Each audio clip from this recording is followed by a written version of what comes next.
Hello everyone. तर आज आम्ही चाललो गणपतीचं डेकोरेशन सामान आणायला. तर इथे आम्ही आज नारळाचं डेकोरेशन करणार होतो. त्यासाठी आम्ही टोपली वगैरे घ्यायला आलो आणि किट्टू पण खूप इंटरेस्टेड होता आणि त्यांनी ते बघा टोपली पकडली डोक्यावर. तर आणि आम्ही मंदिरात गेलो होतो, तिथून आम्ही नारळाची बुच्ची घेऊन आलो. तर मग नंतर घरी आलो आणि त्याला आम्ही तारा आणि वगैरे बुच्चीला हे केलं. नारळाचं जे बुच्ची असते वरचं कवर ते आम्ही ते बनवलं आणि त्यांनी ताराने त्याला मी बांधला. तर बघू शकता कशा प्रकारे आम्ही ते केलेलं आहे. तर मी थोडे क्लिप्स काढलेले आहे आणि अशा प्रकारे आम्ही ते सगळं वरचं जोडून नारळाचा टोक असं तो करून टाकलेला आहे आणि खालचा पण झालेला आहे. त्यानंतर आम्ही आतमध्ये सिरीज वगैरे लावल्या आणि फोम लावलेला आहे, जो व्हाईट कलरचा आपला असं नारळाचा. तर तसं केलेला आहे. तर बघू शकता. तर इथे आपलं रेडी झालेलं आहे डेकोरेशन आणि ते सिरीज वगैरे लावलेले आम्ही आणि लाईट्स वगैरे बल्ब्स वगैरे लावलेले आहे.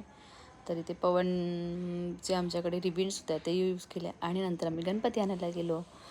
तर मग आलो घरी गणपती वगैरे घेऊन आणि ते मम्मी आम्हाला ओवाळत आहे आणि बघू शकता इथे छान असं डेकोरेशन रेडी झालेलं आहे. आणि हा आमचा गणपती बाप्पा.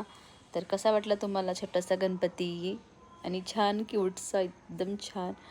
तर कसा वाटला आमचा गणपती बाप्पा प्लीज नक्की कमेंटमध्ये कळवा. व्हिडिओ आवडला असेल तर लाईक करा, शेअर करा, सबस्क्राईब करायला विसरू नका. भेटू तुम्हाला असं छोटा मिनी ब्लॉगमध्ये. तोपर्यंत बाय बाय. गणपती बाप्पा मोरया, मंगलमूर्ती मोरया.